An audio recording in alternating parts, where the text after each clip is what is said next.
എന്നാ നമുക്ക് കഴിച്ചാലോ? അയ്യോ, ഇവരിവിടെ വെച്ച് കഴിക്കാൻ പോവാണോ? മനുഷ്യനിവിടെ വിശന്നിരിക്കുന്ന സമയത്ത് അടുത്ത് വന്നിരുന്നു ഫുഡ് കഴിക്കുന്നത്. എന്ത് കഷ്ടമായത്. ഹായ്, നല്ല പൊതിച്ചോറിന്റെ മണം, ചമ്മന്തിയുടെയും വറവുതോറിന്റെയും നല്ല മോരുകറിയുടെയും പൊരിച്ച മീനിന്റെയും വീട്ടിലുണ്ടാക്കുന്ന നല്ല മാങ്ങാച്ചാറിന്റെ ഒക്കെ മണം. അയ്യോ, വായിൽ വെള്ളം വന്ന്. വെള്ളം ഇറക്കരുത്. വെള്ളം ഇറക്കി അവര് വിചാരിക്കും ഞാൻ കൊതിയായിട്ട് ഇറക്കുന്നയാന്ന്. പതുക്കെ അവര് കാണാതെ വെള്ളം ഇറക്കാം.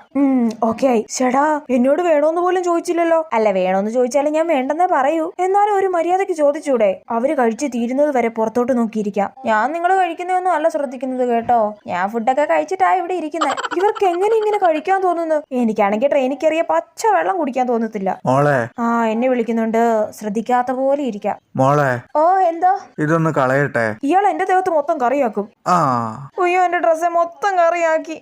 ഇതാ സൈഡ് സീറ്റിൽ ഇരുന്നാലുള്ള കുഴപ്പം. അയ്യോ, ജനലിന്റെ കമ്പിയിലും കറിയായിരിക്കുന്നു. ഇനി ഞാൻ എങ്ങനെ ചാരി കിടക്കും?